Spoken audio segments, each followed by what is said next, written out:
नमस्कार दोस्तों, कैसे हो आप। कृष्णा क्लासेस 360 में आपका स्वागत है। तो आज आपके सामने फिर से हाजिर हम एक और नए टॉपिक के साथ। जो आज का टॉपिक रहने वाला है वो है हमारा यूरोप में पुनर्जागरण। आज हम क्या है यूरोप में पुनर्जागरण को अच्छे प्रकार से डिटेल से जानने वाले हैं, क्योंकि आपका एचटेट का एग्जाम है, उसमें ये क्वेश्चन आपका आता ही आता है। यहाँ से एक क्वेश्चन बनता है, ये सबसे ही ज़्यादा इंपॉर्टेंट टॉपिक है।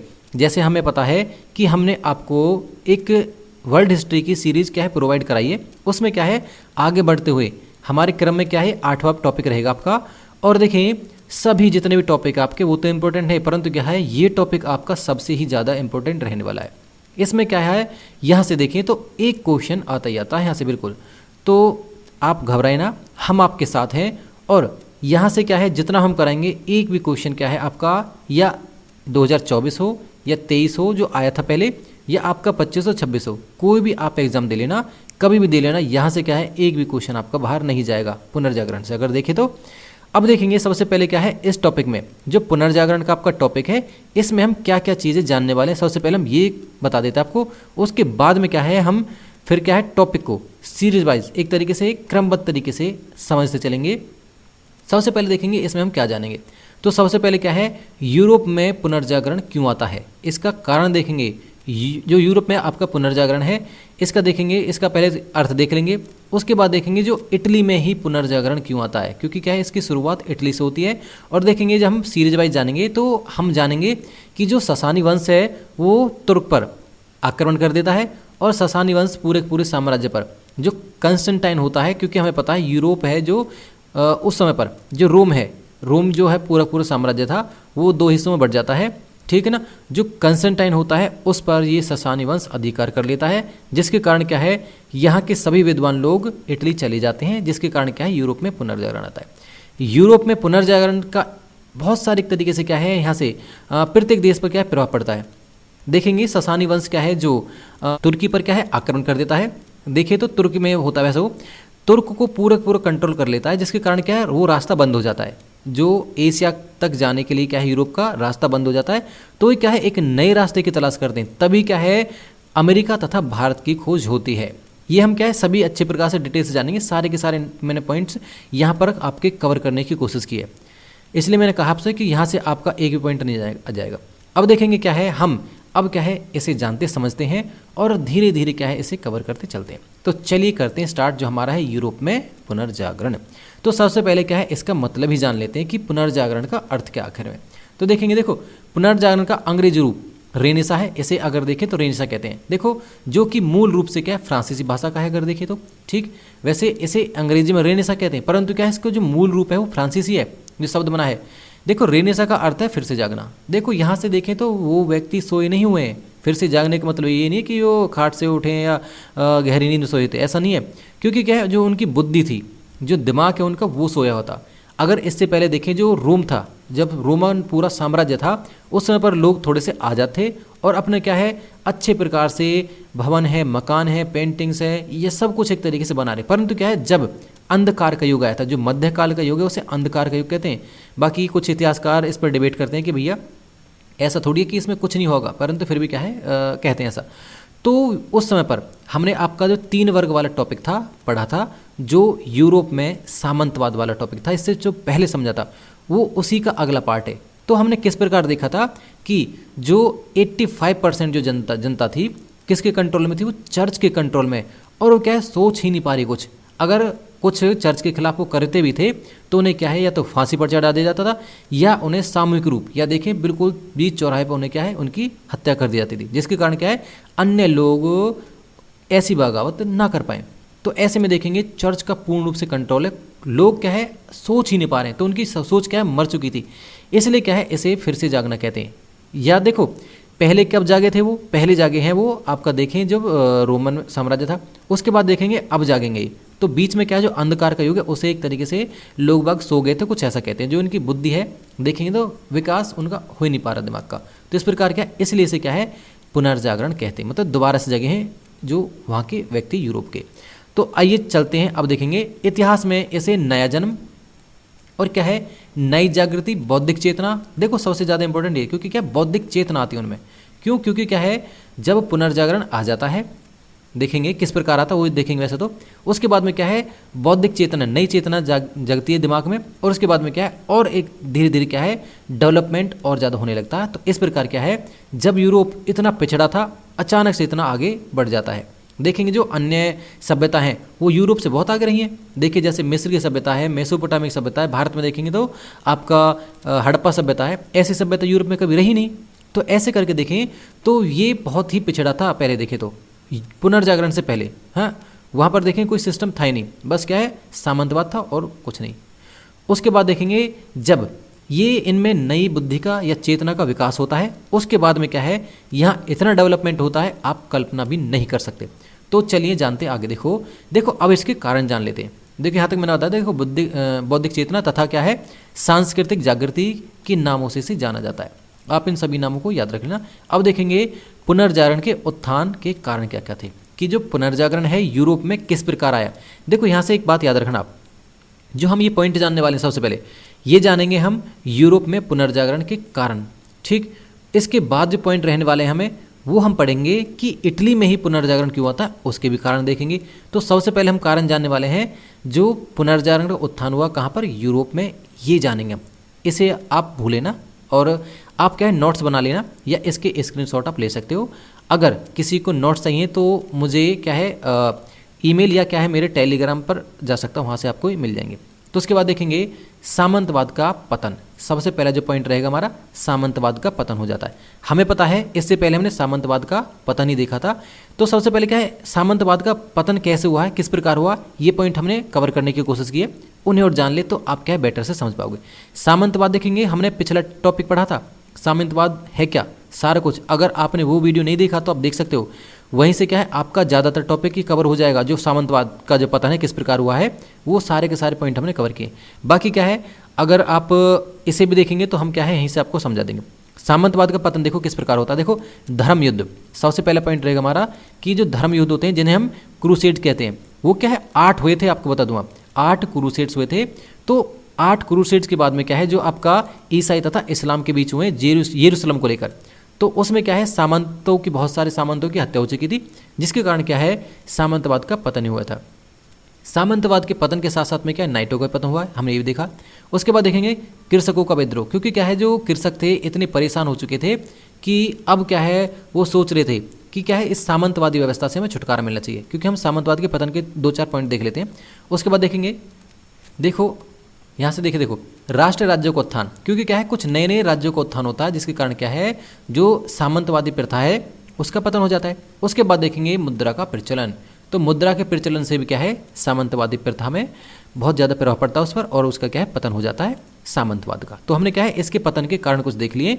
तो सबसे पहला पॉइंट रहेगा हमारा पुनर्जागरण का, कि सामंतवाद का पतन, ठीक।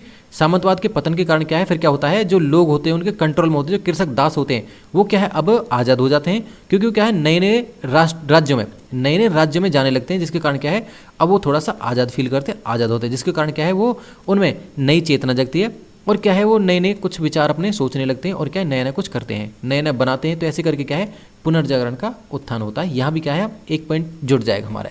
उसके बाद देखेंगे धर्मयुद्ध, जैसे मैंने आपको बताया था कि 8 जो हमें धर्मयुद्ध देखने को मिलते हैं, जिन्हें हम क्या है क्रूसेड्स भी कहते हैं। ये और जाने देखो ये कब से कब हुए थे, 11वीं शताब्दी से के अंत से लेकर क्या है देखो 11वीं शताब्दी के अंत से लेकर 13वीं शताब्दी के मध्य तक ईसाई मत तथा क्या है पवित्र स्थान के जेरूसलम के कारण मुसलमान तथा ईसाइयों के बीच का लगातार क्या युद्ध लड़े गए हैं। ये मैं आपको बताऊँ ये 8 लड़े गए थे, 11वीं शताब्दी के अंत से लेकर और 13वीं शताब्दी का 8 युद्ध लड़े गए थे।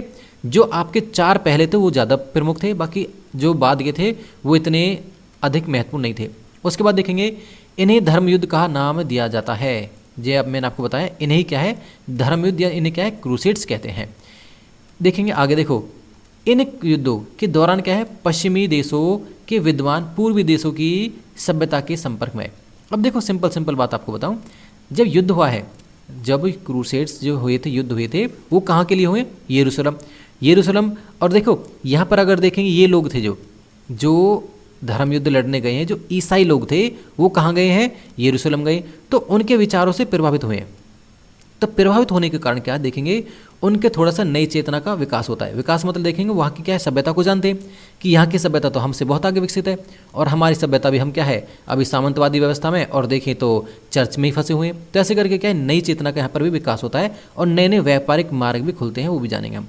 देखेंगे आगे, देखो उस समय पूर्वी देशों की सभ्यता पश्चिमी देशों की सभ्यता से क्या है प्राचीन तथा विकसित थी। हमने आपको बताया था कि सभ्यता कौन सी, जो पूर्वी देशों की सभ्यता और क्या है पश्चिमी देशों की सभ्यता से क्या है मतलब ज़्यादा क्या है प्राचीन और विकसित है, ये हमने आपको पहले बताया था।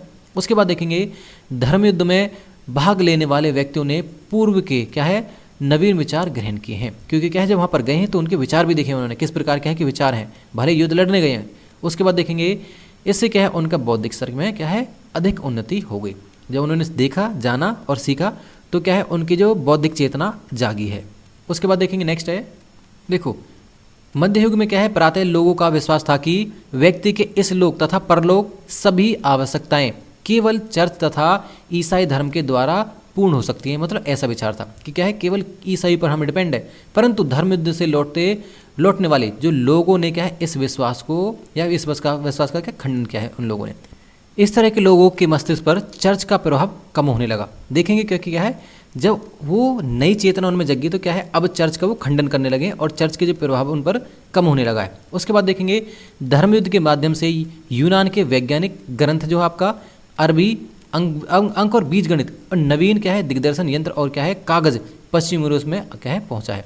अगर देखेंगे जो सबसे ज़्यादा इंपॉर्टेंट जो चीज़ है हमारा, जब देखेंगे छापे खाने का जो आविष्कार होता है 1455 में, वो भी जब आगे जानेंगे तो यहाँ से क्या है जो कागज़ है ये अरब से ही लाते हैं।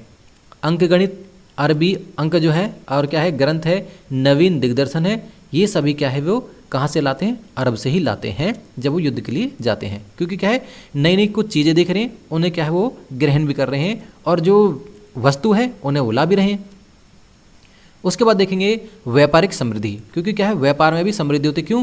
क्योंकि उन्हें क्या है एक नया रास्ता मिल गया, रास्ता तो मिला है उसके साथ साथ क्या है नए एक स्थान मिला है जिससे क्या है व्यापार करने लगे। देखो जो व्यापारी थे उन्हें युद्धों से ज़्यादा मतलब नहीं होता, उन्हें तो खाली क्या है व्यापार से मतलब होता वैसे तो। उसके बाद देखेंगे देखो धर्म युद्ध के कारण क्या है जहाँ नवीन विचारधारा पनपी वहाँ यूरोप के पूर्वी देशों के साथ व्यापारिक संबंध स्थापित हुए। अनेक यूरोपीय व्यापारी यरूशलेम जो आपका जेरूशलेम है तथा एशिया माइनर कौन सा जो तुर्की है वो इसे कहते हैं एशिया माइनर वैसे तो, के तटों पर बस गए हैं। वहाँ पर देखेंगे तो इसके कारण क्या व्यापार में क्या प्राप्त वृद्धि हुई है। व्यापारिक समृद्धि के कारण यूरोप के व्यापारी विभिन्न देशों में पहुँचे हैं। देखिए क्योंकि क्या है हमने आपको बताया कि विभिन्न देशों में अब वो जाने लगे हैं, क्योंकि क्या है जो धर्म युद्ध में तो गए उसके बाद में क्या है जो व्यापारी थे वो अन्य स्थानों पर भी जाने लगे। फिर उन्हें क्या नए विचार तथा प्रगतिशील तत्व की जानकारी हुई। स्वदेशी वापस लौटने पर वे क्या है व्यापारी नए विचारों को अपने साथ में लाए हैं। ये भी क्या है सबसे ज़्यादा इंपॉर्टेंट पॉइंट रहने वाले। इस प्रकार क्या है यूरोप में पुनर्जागरण आता है। मतलब ये हमने 3 स्टेप जान लिए आपके स्टेप टू स्टेप। आगे क्या है अन्य पॉइंटों को और जानेंगे, देखेंगे आगे। देखो चर्च क्या है सूद लेने को पाप मानता था, परंतु व्यापारी वर्ग सूद को व्यापारिक उन्नति के लिए आवश्यक समझता था। देखो सूद क्या है, जैसे क्या है मैंने आपको क्या ब्याज पर पैसा दिया है, जो ब्याज होता है उसे सूद कहते थे। अब देखो जब ब्याज लेंगे तो ब्याज को क्या है कैसा माना है, किस में अगर देखेंगे ईसाई धर्म में उसे धर्म के विपरीत माना है, परंतु क्या है व्यापारी को तो यही काम है, क्योंकि अगर सूद नहीं लेंगे तो उनका फिर क्या है खर्चा किस प्रकार चलेगा या व्यापार किस प्रकार चलेगा। इसलिए व्यापारियों ने चर्च का विरोध किया है। देखें तो ठीक जो व्यापारी जो वर्ग है वो चर्च का विरोध कर रहा है यहाँ पर। अब जो सबसे ज़्यादा इंपॉर्टेंट पॉइंट हमारा ये आ चुका है छापे खाने का आविष्कार, जो आपका इन्वेंशन ऑफ प्रेस का जो आविष्कार होता है ये और सबसे ज़्यादा इंपॉर्टेंट है। देखेंगे यूरोप में या यूरोप के लोगों ने अरबवासियों से क्या है कागज़ बनाने की कला सीखी थी। मैंने आपको बताया अरबवासियों से सीखी। 15वीं शताब्दी से पूर्व कागज़ पर क्या है छपाई कठिन थी। अगर देखो छपाई कैसे, क्योंकि क्या है वहाँ पर हाथों से छपाई की जाती थी और मशीन तो थी नहीं, मतलब लिखा ही जाता था हाथों से, ये था बस पहले। उसके बाद देखेंगे और क्या है वो महंगी भी होती थी, परंतु इसके पश्चात क्या है स्थिति में परिवर्तन आया है। क्या है देखेंगे, देखो बात है 1455 ईस्वी में जर्मनी का एक व्यक्ति होता है जिसका नाम होता है जोहानेस या जोहान्स कहते हैं, जिसे गुटेनबर्ग जिसका नाम है, नामक व्यक्ति ने एक ऐसी टाइप मशीन का आविष्कार किया जो आधुनिक प्रेस की अग्रदूत कही जाती है। तो देखेंगे जो प्रिंटिंग प्रेस का अगर देखें निर्माण कब होता है, वो तो आपका या आविष्कार होता है 1455 होता है। कौन करता है? जोहानेस गुटेनबर्ग करता है। कहाँ पर करता है? जर्मनी में करता है, ये भी याद रखिए आप। उसके बाद देखेंगे मुद्रयंत्र, जो आपके प्रिंटिंग प्रेस की क्या है, इस चमत्कारी आविष्कार ने बौद्धिक विकास का क्या है द्वार खोल दिया। क्यों? क्योंकि क्या है, अब ये थोड़ी कि वहाँ पर क्या है जो आविष्कार हो गया कुछ कर नहीं रहे, उसके बाद में क्या है यहाँ से क्या है बहुत सारी पुस्तकें छपेंगी और क्या है दूर दूर तक जाएंगी, लोग उन्हें पढ़ेंगे तो नए विचार उनके द्वारा क्या है मतलब अलग अलग स्थानों पर फिर पहुँचेंगे। इसके कारण क्या है लोगों में नई चेतना का विकास होगा, जो क्या है पुनर्जागरण के लिए बहुत ही ज़्यादा आवश्यक है या इम्पोर्टेंट चीज़ है। देखो इस छापे खाने में 1455 ईस्वी में क्या है बाइबल की 150 प्रतियां, देखें तो 150 कॉपियाँ छपती हैं किसकी, बाइबल की। कब? 1455 में ही। और वो क्या है हाथों हाथ, कहीं तो अगले ही दिन सारी की सारी प्रतियां बिक गई थी। उसके बाद देखेंगे अब क्या है, देखो पुस्तकें अधिक सस्ती छपने लगी। इस प्रकार ज्ञान के प्रसार में अंधविश्वास तथा रूढ़िवादी के बंधन ढीले पड़ने लगे और उनमें आत्मविश्वास जागने लगा। ये हो जाएगा हमारा जो यहाँ तक है, हम देख लिया है 4 पॉइंट हम देख चुके हैं छापे खाने के आविष्कार तक। सारे के सारे पॉइंट इंपॉर्टेंट है, याद रख लेना। अब देखेंगे अगला हमारा कुस्तुनतनिया पर तुर्कों का अधिकार। यहीं से सारी की सारी कहानी चेंज होती है।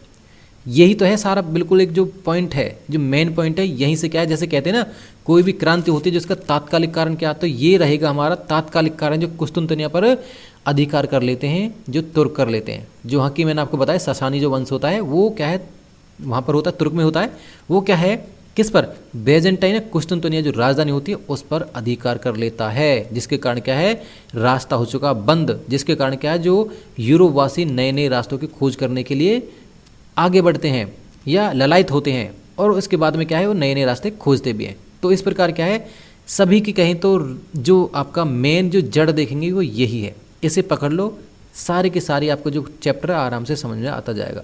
बिल्कुल चलते हैं अपना नेक्स्ट जो हमारा देखो 1453 में तुर्कों ने पूर्वी रोमन साम्राज्य, देखें जो तुर्क थे उस समय के पूर्वी रोमन साम्राज्य से हम बेजेंटाइन कहते हैं, इसकी राजधानी होती है कुस्तुनतनिया पर क्या है अधिकार कर लेते। कुस्तुनतनिया पर अधिकार हो जाने से यूरोप से पूर्वी देशों में जाने वाले रास्ते मार्ग अब क्या है तुर्क के अधिकार में आ चुके हैं। और वो क्या देखेंगे तुर्क इतने वो आपको पता है खतरनाक थे, वो क्या है वो लूट मार करते थे व्यापारियों के साथ। अतः यूरोप का पूर्वी देशों के साथ व्यापार बंद हो गया बिल्कुल। अब क्या है वो नए रास्ते की खोज करेंगे। अतः यूरोप के लोग किसी नए व्यापारिक मार्ग की खोज के लिए आतुर हो उठे हैं। परिणाम स्वरूप अमेरिका की खोज हुई तथा भारत और क्या है पूर्वी देशों में जलमार्ग ढूंढ निकाला। जो हम देखेंगे जब बात है आपकी 1492 में जो आपका कोलंबस होता है वो अमेरिका की खोज करता है। फिर देखेंगे 1498 की बात है जो आपका वास्को डी गामा होता है वो भारत पहुंचता है कालीकट बंदरगाह पर, जमोरिन जिसका स्वागत करता है। और देखो साम्राज्य किसका होता है, ये जो मैंने आपको बताई ये तो सभी के याद होंगे, परंतु क्या है उस समय पर साम्राज्य होता है विजयनगर साम्राज्य। ठीक, अब देखेंगे आगे कुस्तुनतनिया क्या पिछले 200 वर्षों से ज्ञान दर्शन तथा कला का क्या महान केंद्र था जो कुस्तुनतनिया था। तुर्कों के लिए क्या है तलवार का तो महत्व था परंतु क्या ज्ञान का कोई उपयोग नहीं था। इस प्रकार क्या है जो इनका जो यहाँ अच्छे अच्छे जो विद्वान है कुछ बुद्धिजीवी हैं वो क्या है अब उनका कोई महत्व ही नहीं रहा, क्योंकि क्या है वो तलवार उनके लिए महत्व है परंतु क्या है ज्ञान नहीं। तो ऐसे करके क्या है जो सभी के सभी वहाँ जो अच्छे दार्शनिक थे जो बुद्धिजीवी हैं विद्वान हैं वो क्या करने लगे, वो क्या है अब जो पश्चिमी साइड जाने लगे। और पश्चिमी साइड भी ज़्यादातर जो विद्वान कहाँ पहुँचे, वो पहुँचे हैं इटली, क्योंकि क्या है इटली में जो सबसे ज़्यादा जो इटली के लोग थे या इटली का जो उस समय पर शासक था वो इन दार्शनिकों का और देखें जो बुद्धिजीवी व्यक्ति उनका बहुत ज़्यादा आदर करता था। जब कुछ वहाँ बुद्धिजीवी थे और कुछ क्या है यहाँ से गए हैं तो इस प्रकार क्या है दोनों के बीच में होता टकरार, जो पहले से कहाँ पर थे रोम में है, क्योंकि इटली की राजधानी रोम है उस समय पर देखें तो वहाँ पर रोम तथा इटली गए हैं, जिसके कारण क्या दोनों के बीच में क्या मतभेद होता है और जो जीतता था इस प्रकार क्या है उसका मत मतलब माना जाता था। उसके बाद देखेंगे क्या है इस प्रकार डिबेट होती थी तो क्या ज्ञान का आविष्कार नहीं होगा और क्या नई नई खोजें नहीं होंगी, इस प्रकार देखिए तो नई चेतना जागेगी। ये सभी के सभी इंपॉर्टेंट पॉइंट रहने वाले हमारे। अब देखेंगे नेक्स्ट चलते हैं हम। अतः क्या विख्यात नगर से क्या है आजीविका की खोज में हजारों यूनानी विद्वान दार्शनिक तथा कलाकार इटली, मैंने आपको बताया इटली, फ्रांस, जर्मनी, इंग्लैंड तथा आदि देशों में चले गए। वे क्या है अपने साथ प्राचीन रोम तथा यूनान का ज्ञान विज्ञान तथा नई चिंतन पद्धति भी क्या ले गए, जैसे मैंने आपको बताया था। इस प्रकार हम कह सकते हैं कि कुस्तुनतनिया पर तुर्कों का अधिकार पुनर्जागरण के उत्थान का कारण बना। मैंने आपको बताया कि यही एक तरीके से सबसे जो मेन कारण है ये रहने वाला है। अब देखेंगे नेक्स्ट हमारा मंगोल साम्राज्य का उदय। जो आपका चंगेज खां है, मंगोल साम्राज्य का उदय होता है, जिसके कारण क्या है, जो उस साइड देखेंगे क्योंकि क्या है वहाँ पर हलचल होती है, और ये भी क्या है एक रीजन होता है। तो व्यापार में अगर देखेंगे यहाँ पर थोड़ा सा हमें नजर आएगा इसका भी। देखिए 13वीं शताब्दी के प्रसिद्ध मध्य एशिया विजेता क्या चंगेज खां की मृत्यु हो गई है। उसके बाद देखेंगे, अगर देखो आपसे क्वेश्चन है कि चंगेज खां की मृत्यु कब हुई है, क्योंकि हमने चंगेज खां का टॉपिक आपको पढ़ा दिया है। चलो बता देता हूँ, 1227 ईस्वी में क्या है चंगेज खां की मृत्यु हो जाती है वैसे। उसके बाद देखेंगे कुबलाई खां, या उसका जो पोता होता है कुबलाई खां, एक विशाल परंतु क्या है शक्तिशाली साम्राज्य की स्थापना की। उसके बाद देखेंगे इस विशाल मंगोल साम्राज्य में रूस, पोलैंड, हंगरी आदि देश सम्मिलित थे। यहाँ विद्वानों, धर्म प्रचारकों और क्या व्यापारियों का सम्मान था। इस क्या है संपर्क ने विचार विनिमय और क्या ज्ञान का आदान प्रदान किया है। इस प्रकार देखेंगे तो जो मंगोल साम्राज्य को उदय, यहाँ से भी क्या है हमें जो पुनर्जागरण है उसके उत्थान में मदद मिल रही है। ये सभी के सभी कारण हैं, हम 6 कारण जान चुके हैं कि क्या है किसके लिए ये यूरोप में पुनर्जागरण किस प्रकार हुआ, इसके कारण हो जाएंगे सभी के सभी। आगे चलते हैं, अब सुनना गौर से जो हम आगे पॉइंट जानने वाले हैं। देखो अब तक तो हमने देखा था कि किस प्रकार यूरोप में पुनर्जागरण होता है, परंतु अगर पुनर्जागरण की बात करें तो इटली में ही क्यों आता है, ये सबसे ज़्यादा इंपॉर्टेंट पॉइंट है कि इटली में पुनर्जागरण के आने के क्या कारण थे। हम अब इटली के बारे में जानने वाले हैं। अब याद रखें, क्योंकि हमने क्या अब तक तो यूरोप के बारे में देखा था, यूरोप में किस प्रकार क्या है पुनर्जागरण आता है, उसके क्या क्या रीजन होते हैं, परंतु अब जानने वाले हम कि इटली में ही क्या है पुनर्जागरण क्यों होता है, इसके कारण जान लेते हैं। तो सबसे पहले देखेंगे, देखो यूरोप में पुनर्जागरण का वास्तविक आरंभ क्या है, इटली, जैसे मैंने आपको बताया इटली से हुआ है। इसके पश्चात यूरोप के अन्य देशों में हुआ है। इसके हम कारण देख लेते हैं। तो इसका जो सबसे पहले कारण बनेगा कि इटली का एक प्रसिद्ध व्यापारिक केंद्र होना। क्यों, अगर देखो आप अगर इस चित्र को देखो तो ये क्या है इटली का मैप है।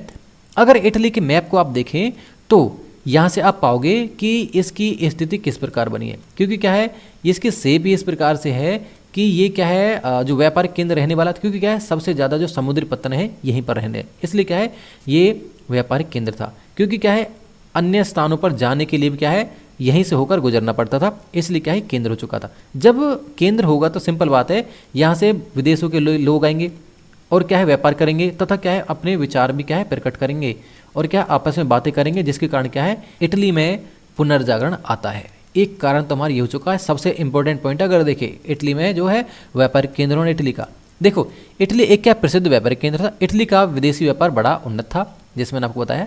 उसके बाद देखेंगे इटली की स्थिति ने इसे क्या विशिष्टता प्रदान की है। जैसे मैंने आपको बताया इसकी भौगोलिक स्थिति इस प्रकार की है, ये एक तरीके से विशिष्ट है। मध्यकाल में अरब वासियों का एशियाई सामान इसी देश से क्या है बिकता था। और आगे जानेंगे, देखो यहीं से क्या फिर ये क्या वस्तुएं अन्य यूरोपीय देशों में भेजे जाते। इसके अतिरिक्त क्या है उत्तरी यूरोप से आने वाले व्यापारी भी इटली से होकर ही गुजरते थे। यहाँ से अगर देखेंगे तो ये इसलिए क्या है, देखो मैंने आपको बताया कि यहीं से गुजर रहे, यहीं से व्यापार हो रहा, सारा कुछ यहीं से हो रहा, तो इसलिए क्या है नए नए लोग आ रहे हैं, नए नए विचार आ रहे हैं। इस प्रकार क्या है इटली में ही पुनर्जागरण होता है। एक कारण तो हमारा ये हो चुका है। दूसरा कारण देखेंगे क्या है इटली में ही पुनर्जागरण क्यों होता है, इसका देखेंगे। देखो कि प्राचीन रोमन सभ्यता का जन्म स्थान, क्योंकि हमें पता है जो प्राचीन रोमन सभ्यता थी हमने देखा था उसका जो रोम है जो इटली के, अगर देखिए इटली में था है वो, तो इस प्रकार क्या है जो लोग थे वो ये सोच रहे थे कि क्या है रोम फिर से क्या है ऐसा ही बन जाए। देखो यह प्राचीन क्या है रोमन जो सभ्यता है का जन्म स्थान माना जाता है, या जन्म स्थान रहा था। अगर देखें तो देखो इटली के नगरों में विद्यमान प्राचीन रोमन सभ्यता के अनेक स्मारक आज भी क्या है लोगों को पुनर्जागरण की याद दिलाते थे। क्योंकि क्या है पहले मैंने आपको बताया था रोमन साम्राज्य था जब पुनर्जागरण था, मध्यकाल आया जब लोग एक तरीके से क्या उनके जो बुद्धि है या विचार है सो गए हैं, क्योंकि उन्हें उभरने नहीं दिया जा रहा, किसके द्वारा चर्च के द्वारा उन्हें दबा दिया जाता था। उसके बाद देखेंगे फिर से क्या है पुनर्जागरण आता है, तो किसकी याद दिला रहा है वो क्या है जो रोमन साम्राज्य था उसकी याद दिलाता था। वे इटली को क्या है प्राचीन रोम की भांति महान देखना चाहते थे, जैसे मैंने आपको पहले बताया था। इसके बाद देखेंगे तीसरा कारण हो जाएगा हमारा कि ईसाई धर्म का क्या है प्रसिद्ध केंद्र। ये क्या है ईसाई धर्म का भी प्रसिद्ध केंद्र था। कौन सा हमारा जो है आपका रोम था। देखेंगे रोम सारे पश्चिमी यूरोप एशियाई जगत का केंद्र था। पॉप यहीं क्या है निवास करता था। हम ऊपर देख चुके हैं जब हमने सामंतवाद जाना था तो उसमें हमने ये भी देखा था कि जो पॉप कहाँ पर रहता था, पॉप आपका रोम में रहता था। कुछ क्या है पॉप पुनर्जागरण की भावना से प्रेरित होकर क्या विद्वानों को रोम लाए और उससे क्या है यूनानी पांडुलिपियों का लातिनी जो लैटिन भाषा में क्या है अनुवाद करा है।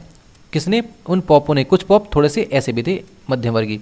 देखो पॉप निकोलस पंचम, ये देखेंगे एक व्यक्ति है जो आपका पॉप पिता है, जिसे हम कहते हैं, इसका जो है पॉप निकोलस पंचम था 5वें नंबर का, कि क्या है कार्य सराहनीय है।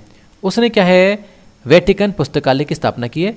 और देखेंगे सेंट पीटर का गिरजाघर भी उसने बनवाया है। याद रखें जो आपका निकोलस पंचम है, ये सबसे ज़्यादा क्वेश्चन यहाँ से पूछे जाते हैं निकोलस पंचम के बारे में। ये एक तरीके से ऐसा पॉप था जो क्या है धर्म के क्या है पक्ष में था, और धर्म के पक्ष में के साथ साथ में क्या है ये समाज के कल्याण के पक्ष में था। कहते हैं कि उसके अधीन लगभग सारा रोम क्या है निर्मित हुआ है, मतलब ऐसा भी कहते हैं।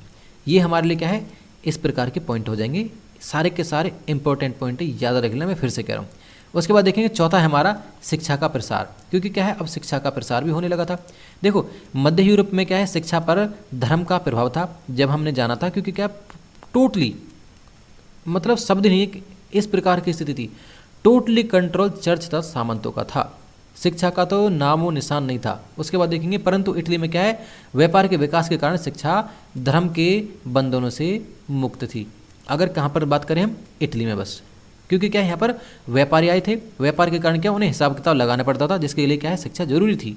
और देखेंगे आगे, देखेंगे अब देखो यहाँ से, देखो यहाँ पाठ्यक्रम में जो उनका सिलेबस था व्यवसायिक ज्ञान, भौतिक ज्ञान आदि को क्या है उपयुक्त स्थान प्राप्त था। बात करें तो परिणाम स्वरूप विज्ञान तथा तर्क को बल मिला। मैंने आपको बताया विज्ञान तथा तर्क को बल मिला है। यह मध्यकाल में यूरोप के सर्वप्रथम विश्वविद्यालयों की स्थापना होती है मध्यकाल में देखिए तो। उसके बाद देखेंगे इसमें बोलोनिया, पादुआ, रोम तथा फ्लोरेंस विश्वविद्यालय का नाम प्रसिद्ध है।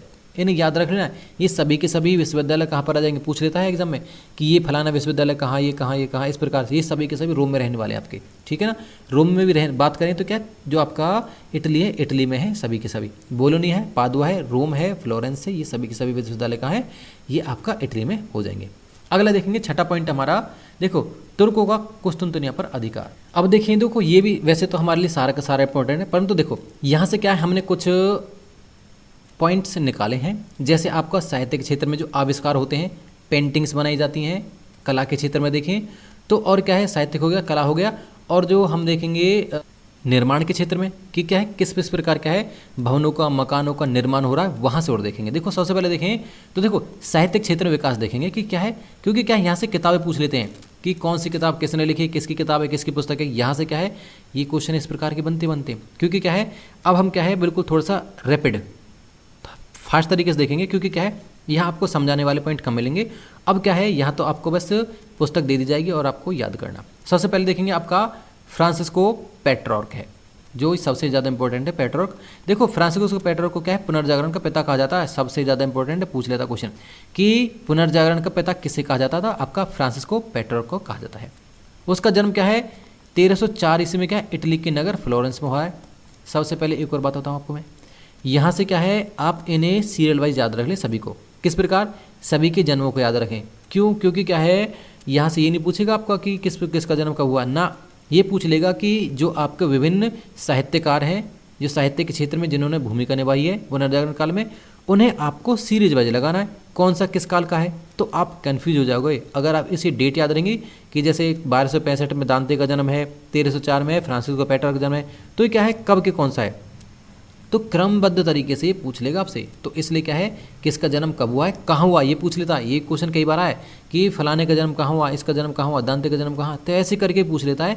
सभी के जो जन्म कहाँ हुआ है कब हुआ है इन्हें याद रख लें, और पुस्तक कौन सी है, इन तीनों चीज़ों को तो बिल्कुल ही याद रख लेना। अब देखेंगे बात करेंगे आगे। उसने क्या है अपनी शिक्षा बोलोनिया है, बोलोनिया विश्वविद्यालय होता से प्राप्त की थी। साहित्य के क्षेत्र में उनके उल्लेखनीय योगदान के कारण 1341 में ये भी याद रखेंगे रोम में क्या है राजकवि की क्या है उपाधि उसे दे दी जाती है, फिर ठीक है ना, उसे सम्मानित किया जाता है किसको, पेट्रॉर्क को, किसका, राजकवि की उपाधि दे दी जाती है। ठीक कब 1341 में। सारे के सारे इंपॉर्टेंट पर याद रख लें। आगे चलते हैं। अब दांते का नाम आपने सभी ने सुना होगा, अगर आपने इतिहास पढ़ा होगा तो देखो दांते के बारे में देखेंगे कि दांते क्या है एलिगिरी इसका नाम है, कि गणक है इटली, ये इटली का है याद रखें, इटली के महान कवि में की जाती है।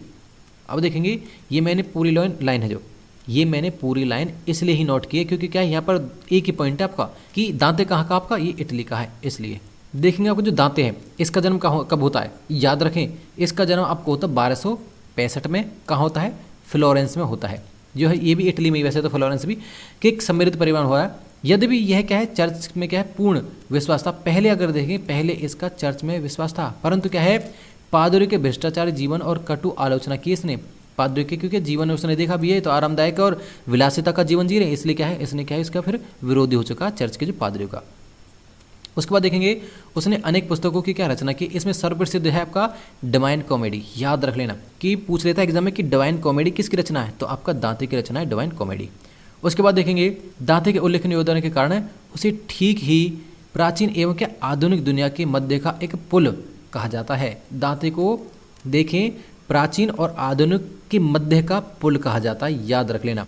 अब देखेंगे, देखो आपका जो बी के गोखले ये क्या कहते हैं कि ठीक ही, मतलब देखें तो ठीक ही किसके लिए कह रहे हैं, दांते के लिए कह रहे हैं, ठीक ही पुनर्जागरण साहित्य का सुबह का तारा कहा जाता है इसे। देखो किसने कहा है, मतलब गोखले जी कह रहे हैं कि ठीक ही उन्हें क्या है, सुबह का तारा कहा जाता है, पुनर्जागरण के साहित्य का सुबह का तारा। कौन है, आपका दांते हैं। अब देखेंगे आपका तीसरा है बोकासियो, जोआनो बोकासियो है ये तीसरे नंबर का हमारा। अब देखें इसके बारे में जानेंगे अच्छे प्रकार से। देखो आपका जो है जोआनो बोकासियो 14वीं शताब्दी का एक महान साहित्यकार है और क्या है, मानवतावादी था, ये दोनों है। इनका जन्म क्या 1313 में क्या पेरिस में हुआ था, किंतु अपना जीवन इन्होंने फ्लोरेंस में क्या बिताया है। उसके बाद देखेंगे वह फ्रांसिस्को पेट्रार्क का शिष्य है। याद रखें ये किसका शिष्य है, पेट्रार्क का शिष्य है, जिसे हम पुनर्जागरण का पिता कहते हैं पेट्रार्क, उसका शिष्य है बोकासियो। वह क्या है, प्रसिद्ध कहानीकार। और देखेंगे था उसकी क्या है सबसे महान जो रचना थी, उसका नाम क्या है, डेकोमोरेन। कौन है आपका, बोकासियो की रचना है डेकोमोरेन। इसे क्या है, इताली भाषा में लिखा था, याद रख लें सारी सारी बातों को। अब चलते हैं आगे।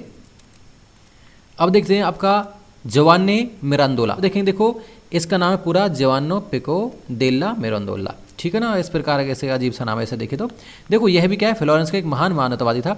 वह क्या प्लेटो के विचारों से बहुत प्रभावित था। ये जो आपका मिरांदोला है, उसने क्या फ्लोरेंस में क्या है, मार्सिलो फिसिनो के साथ मिलकर क्या है, प्लेटनिक अकेडमी की स्थापना करता है। उसके बाद देखेंगे उसने 1486 में oration on the dignity of man, याद रखना किसकी है रचना, ये रचना है आपका मिरांदोला की रचना है कि oration on the dignity of man किसकी रचना है, आपका मिरांदोला की रचना रहने वाली। अब देखेंगे आपका जो है मैकियावेली, ये सबसे ज़्यादा इंपॉर्टेंट है। ये किसकी, इसकी रचना पहले जान लेते हैं भाई। इसकी जो रचना है द प्रिंस, इसे क्या है, जो राजाओं की बाइबल कहा जाता है, याद रख लेना। मैं आपको पहली बता दी, मैंने सारे पॉइंट वैसे नोट किए, ये सबसे ज़्यादा इंपॉर्टेंट है। देखेंगे आपका जो आपका निकोलो मैकियावेली है, ये क्या है, मैकियावेली इटली, याद रखें इटली का एक महान विद्वान था और क्या देशभक्ति है। उसका जन्म 1469 जब गुरु नानक का जन्म हो रहा, उसी समय क्या है इनका भी जन्म होता है 1469 में फ्लोरेंस में हुआ था। उसने चर्च में प्रचलित बुराइयों की कटु आलोचना की है, याद रख लेना है। देखो उसके बाद देखेंगे बात आती है अब 1513 में दी प्रिंस, मैंने आपको पहले बता चुका नामक ग्रंथ की रचना की। यह शीघ्र ही बहुत लोकप्रिय हुआ है। इसे क्या है, राजाओं की बाइबल कहा जाता है, क्योंकि इसमें क्या है, राजनीतिक नियम कानून दे रखे हैं, बता रखे हैं आपको। देखो इसका यूरोप में अनेक भाषाओं में अनुवाद किया गया। फिर उसे देखो इस ग्रंथ को यहाँ से देखें, राजाओं की बाइबल कहा जाता है, मैंने आपको बता चुका हूँ। अब देखेंगे जेफरी चौसर, जो देखो जेफरी चौसर को इंग्लैंड में पुनर्जागरण की स्थापना का श्रेय दिया जाता है। अगर देखेंगे इंग्लैंड में पुनर्जागरण के पिता कौन है, तो चौसर ही हैं, जेफरी चौसर है। उसने क्या है, कैंटरबरी टेल्स कब है, 1390 में लिखी है। देखो हमने ये रचना पहले क्या आपको जान लिया है, जब हमने यूरोप में सामंतवाद देखा था, वहाँ पर क्या है ये रचना इंपॉर्टेंट है, क्योंकि क्या है किसके बारे में लिखती है, ये जो सामंतवादी व्यवस्था है उसके बारे में, और जो चर्च है, चर्च तथा सामंतों के बारे में लिखी जाती है। अब देखेंगे नेक्स्ट हमारा सर टॉमस मोर है, जो नेक्स्ट हमारा देखो सर टॉमस मोर इंग्लैंड का एक महान लेखक था। ये इसलिए मैंने नोट किया, तो इंग्लैंड का है, याद रखना। जॉन लॉकेट, और उसके बाद में क्या है हॉलैंड के डेसिडरिस इरेस्मस से क्या है बहुत प्रभावित हुआ है। उसके बाद देखेंगे उसकी रचना यूटोपिया, याद रखें ये किसकी, आपका टॉमस मोर की रचना है, जिसका प्रकाशन क्या है 1516 में किया जाता है। अब देखेंगे आगे। अब देख लेते हैं आपका डेसिडेरियस इरेस्मस, ठीक है ना। इरेस्मस के बारे में बात कर लेते हैं, जो हमने ऊपर देखा था। देखो ये क्या हॉलैंड का होता है, हमने ऊपर जान लिया था। इसकी सर्वाधिक प्रसिद्ध जो है का दी प्रेज ऑफ फॉली, इसकी क्या है रचना रही बन रही है। उसके बाद में क्या है इसका प्रकाशन क्या है 1509 में होता है। अब जानेंगे हम क्या है कला के क्षेत्र में जो विकास होता है। हमने क्या है साहित्य के बारे में किस प्रकार विकास होता है सारा का सारा जान लिया है। अब जानेंगे हम कला के क्षेत्र में किस प्रकार विकास होता है, ये सभी के सभी पॉइंट हम चर्चा करने वाले हैं।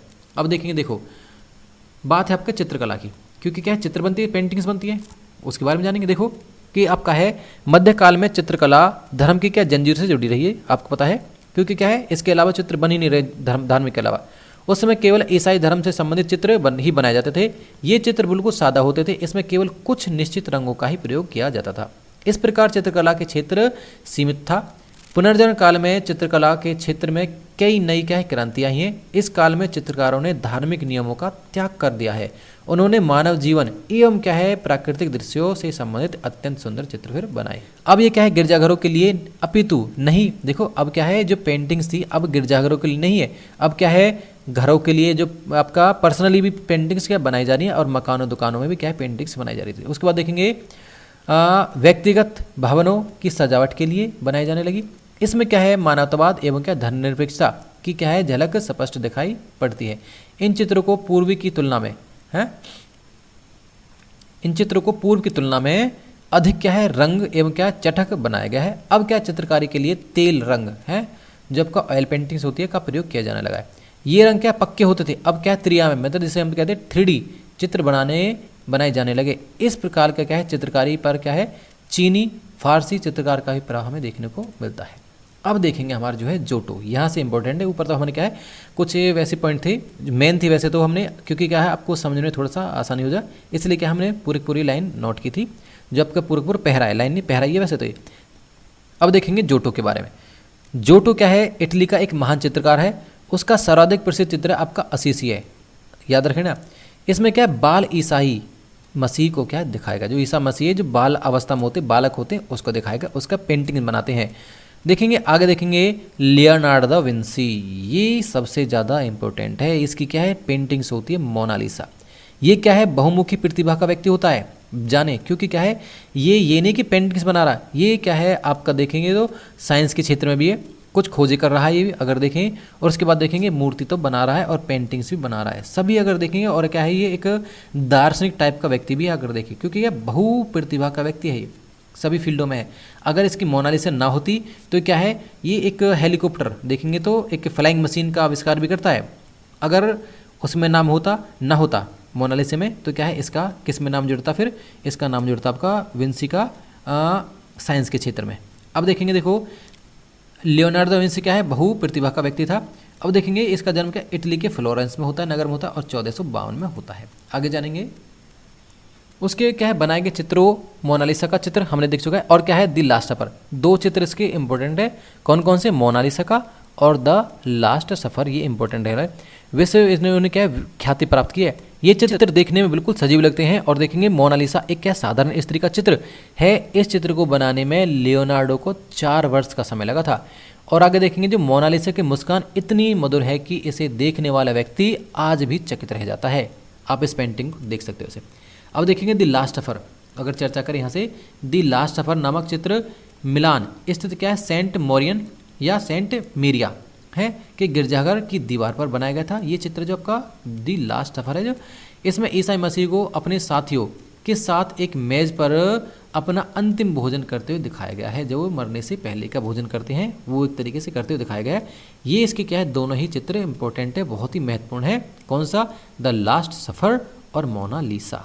किसकी है ये, लियोनार्डो विंसी। अब देखेंगे आपका अल्बर्ट ड्यूरर, ये भी एक बहुत महत्वपूर्ण चित्रकार है।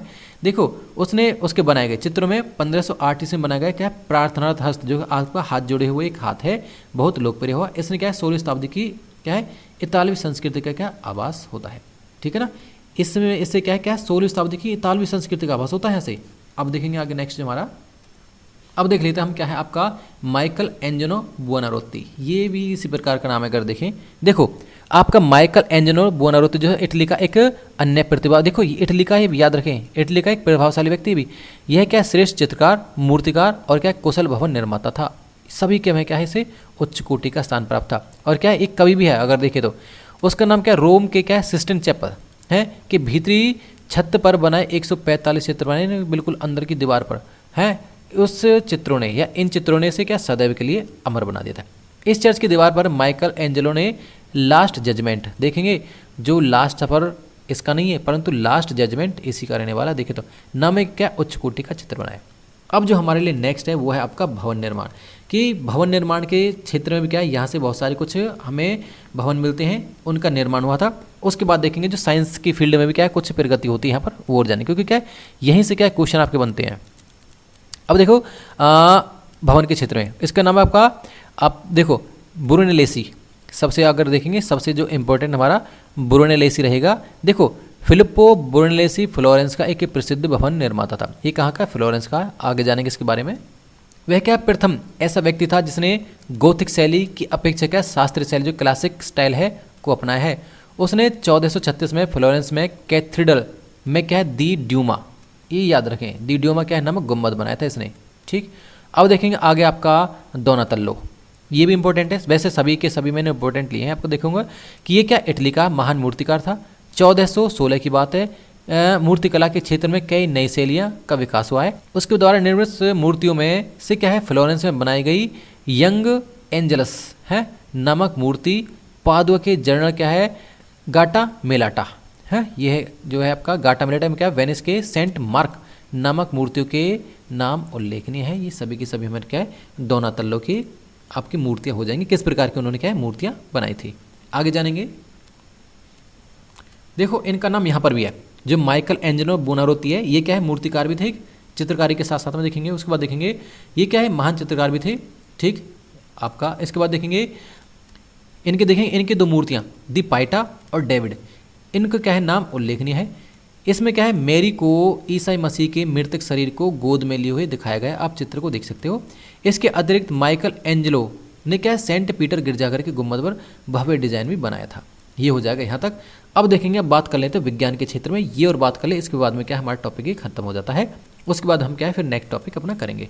देखेंगे साइंस के क्षेत्र में हम क्या है थोड़ा सा जल्दी जानेंगे, क्योंकि क्या है इसमें समझाने वाले पॉइंट तो है नहीं, आप बस जो मैं बता रहा हूँ उन्हें याद करते जाएं और नोट करते जाएं। बस जो समझाने का था वो पहले था, मैंने आपको अच्छे से समझा चुका हूँ। बाकी अब देखते हैं। देखो विज्ञान के क्षेत्र में आपका कौन है, आपका जो आपका निकोलस कोपरनिकस सबसे ज़्यादा इंपॉर्टेंट है, इसी दौरान के व्यक्ति हैं जो कोपरनिकस है। निकोलो कोपरनिकस है पोलैंड का एक महान वैज्ञानिक था। उसने क्या खगोलीय विज्ञान, सोचो खगोलीय विज्ञान के क्षेत्र में बहुत क्या है बहुमूल्य योगदान दिया है, सोचे। अब देखेंगे आगे।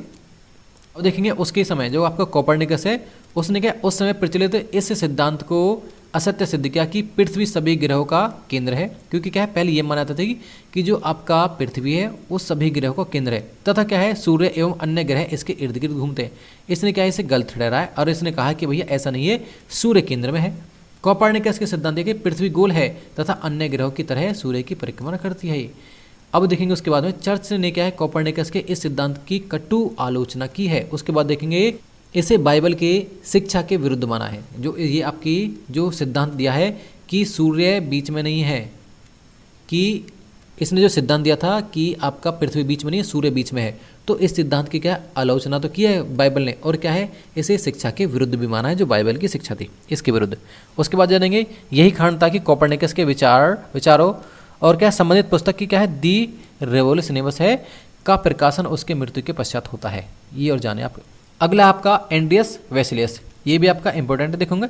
एंड्रियस क्या है वेसिलियस का है इटली और क्या है पादुआ विश्वविद्यालय में आयुर्विज्ञान का क्या है प्राध्यापक, देखेंगे प्रोफेसर है आयुर्विज्ञान का। उसके बाद देखेंगे देखो वह क्या है प्रथम व्यक्ति था जिन्होंने सूक्ष्म परीक्षण के लिए मनुष्य के शरीर की चीड़ फाड़ की, इसे सबसे पहले देखेंगे। तो निसंदेह यह एक महान वैज्ञानिक उपलब्धि थी। आधुनिक शरीर क्रिया विज्ञान का क्या यहाँ से प्रारंभ होता है।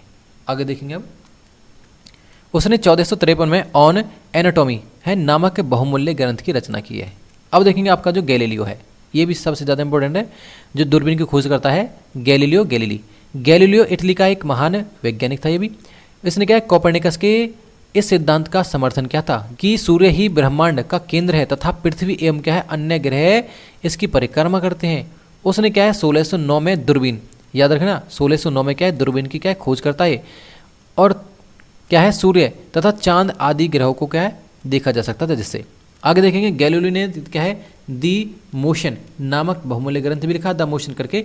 उसमें क्या है यह सिद्ध किया है कि भारी या हल्की हो सभी जो वस्तुएं एक साथ पृथ्वी पर गिरती हैं। गैलीलियो को अपने विचारों के लिए चर्च की कटु और आलोचना का क्या है शिकार होना पड़ा है, क्योंकि क्या है चर्च अगर देखें इस प्रकार के जो भी काम कर रहा सभी की आलोचना कर रहा, आप देख सकते हो। उसके बाद देखेंगे आपका जोहानेस केपलर, ये देखिए आपका ये जर्मनी का है केपलर, और आगे इसके बारे में जानेंगे। देखो वह क्या जो केपलर है आपका जर्मनी विश्वविद्यालय में खगोलीय विज्ञान का प्रोफेसर रहा है। जो आपका केपलर है उसने क्या है कॉस्मोग्राफिक मिस्ट्री नामक ग्रंथ लिखा है इसने कोपरनिकस ने। उसने क्या है कॉस्मोग्राफिकल मिस्ट्री नामक ग्रंथ लिखा है इसने। अगर देखें तो इसमें उसने क्या है, कोपरनिकस के सिद्धांत को क्या है, लोकप्रिय बनाया।